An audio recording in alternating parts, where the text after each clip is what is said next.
para penerima bantuan sosial, apakah nanti bantuan biaya kelahiran, bantuan rumah sakit, bantuan listrik, bantuan pangan non tunai, bantuan perumahan, bantuan tanah.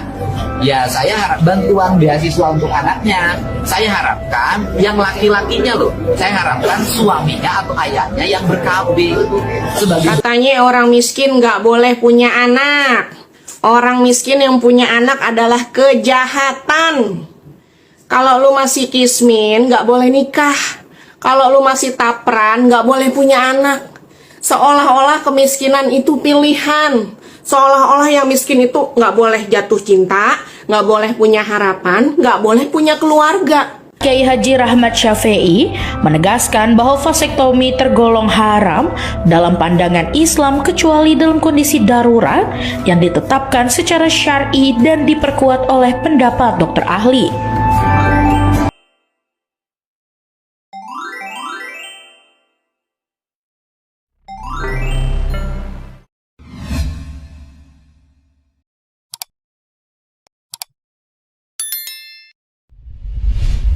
Kalau orang tidak punya kemampuan untuk membiayai kelahiran, membiayai kehamilan, membiayai pendidikan, ya jangan dulu ingin menjadi orang tua dong.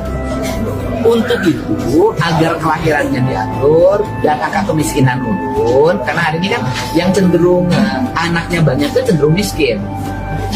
Maka para penerima bantuan sosial, apakah nanti bantuan biaya kelahiran, bantuan rumah sakit, bantuan listrik, bantuan pangan non tunai, bantuan perumahan, bantuan tanah. Ya, saya harap bantuan beasiswa untuk anaknya. Saya harapkan yang laki-lakinya loh. Saya harapkan suaminya atau ayahnya yang ber-KB sebagai bentuk tanda tanggung jawab terhadap diri dan keluarganya. Jangan terus-terusan dibebankan pada perempuan.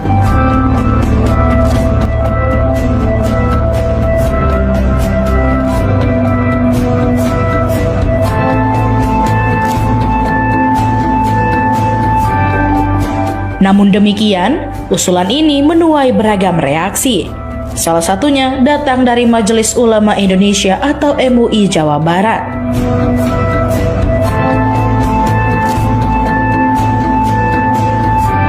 Ketua Umum Jawa Barat Kiai Haji Rahmat Syafei menegaskan bahwa vasektomi tergolong haram dalam pandangan Islam kecuali dalam kondisi darurat yang ditetapkan secara syar'i dan diperkuat oleh pendapat dokter ahli.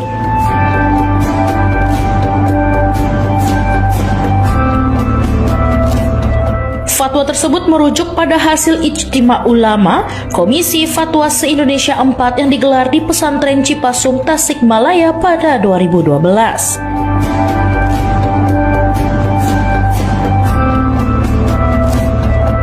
Rahmat menambahkan bahwa tindakan vasektomi hanya diperbolehkan jika tujuannya mencegah bahaya serius seperti risiko kesehatan berat atau ancaman kematian bagi ibu.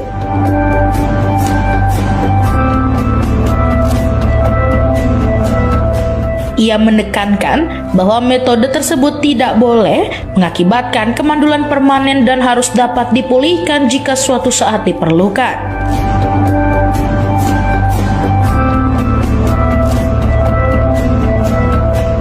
Sementara itu, Sekretaris MUI Jawa Barat Kiai Haji Rafani Akhyar mengungkapkan bahwa pihaknya telah dimintai pandangan resmi oleh dinas terkait soal rencana kebijakan tersebut.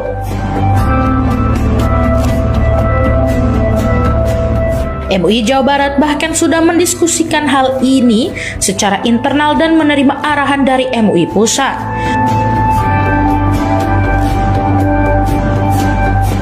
Rafani mengingatkan bahwa jika kebijakan ini tetap dijalankan, maka Pemprov Jawa Barat dianggap mengabaikan fatwa MUI dan segala dampak yang ditimbulkan berada di luar tanggung jawab MUI.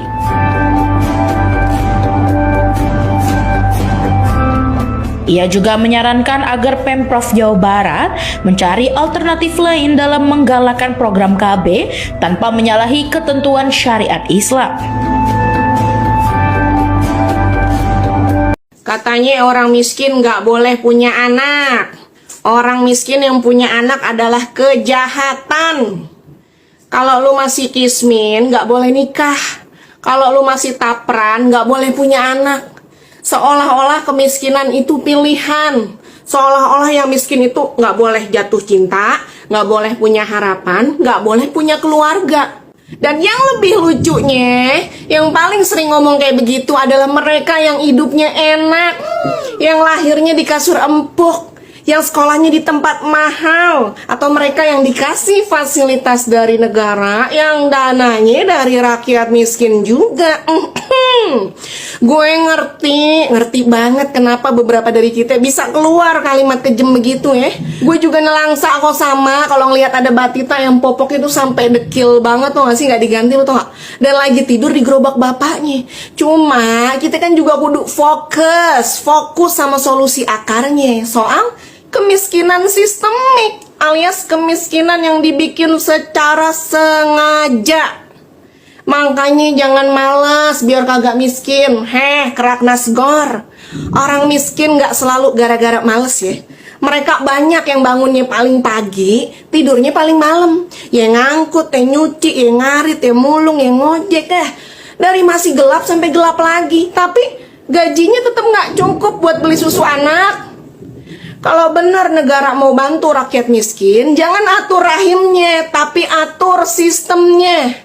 Bukan maksa vasektomi buat dapet bansos, tapi buka lapangan kerja kek, permudah pendidikan kek, dan turunin harga kebutuhan dasar. Ini yang paling penting. Kalau miskin dianggap nggak layak punya anak, lah terus 24 juta warga miskin di Indonesia kudu di steril semua gitu ya. Terus pasang pelang di perutnya, rahim ini tidak aktif karena negara gagal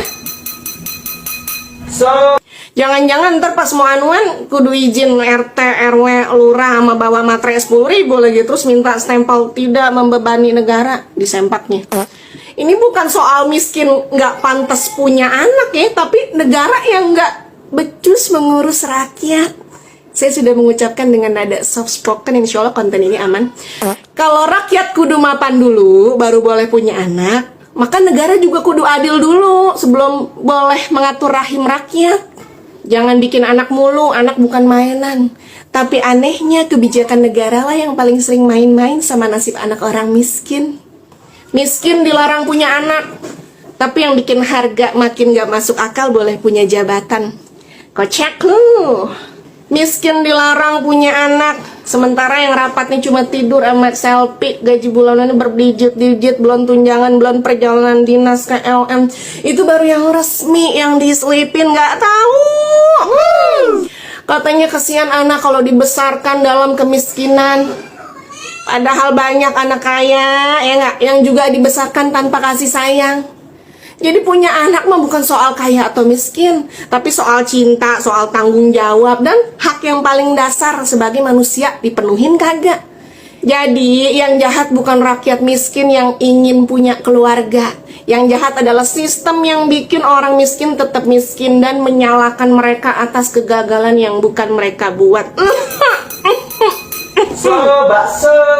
Bang, bakso bang.